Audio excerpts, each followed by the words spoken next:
Oholot, Perak Tet, Mishnah Tet. Ninth Mishnah in the ninth chapter of Masechet Oholot. We're talking about the kaveret. We're talking about this hive thing that kind of looks like an oil can, at least in the way that it's drawn. Let's say by Raposin. Okay, we're going to talk about kaveret that comes close to that. That's not in the doorway anymore. We're done with the doorway. Says the Mishnah. Haytam mala'at kol habayit. If the kaveret fills the whole house, ve'ein ben korot poteach tefach. And there's no space between its opening. It's a sealed kaveret. It's like a sealed compartment. And there's no space between it and between the ceiling beams of a tefach.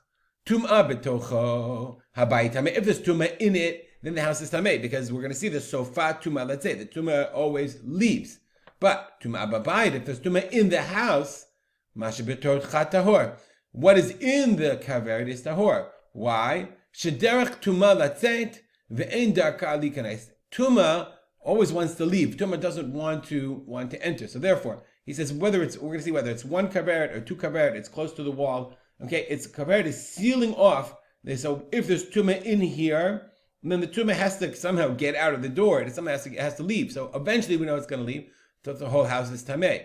But if there's tuma in the house, that's why he says tuma babayit metocha habayit tameh. If there's tuma in here, the bayit is there. But tuma in the bayit, if there's tuma here, then what's inside here is tahor. The Bartanura says, it's just, remember that we learned about this case of the bib shu kamor, the sealed, remember you had the case of the sewer and the house that didn't have a potech tefach. That had a potech tefach, but in biyitziato potech tefach, that it doesn't have, its opening was not a potech tefach. So this is exactly the same case.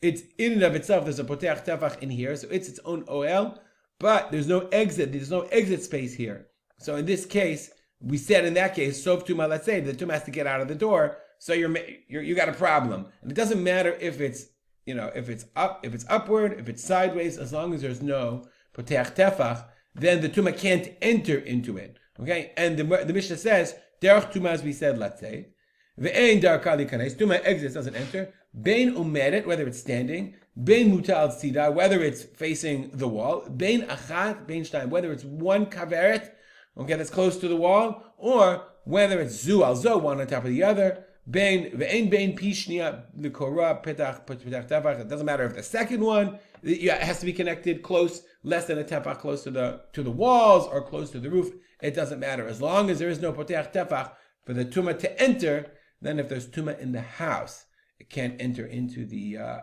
kaveret. All right, as we always do, we'll stop here. Dedicate our learning to memory of my father, Harav Simcha ben Yitzchak Kalman. Make it a great day.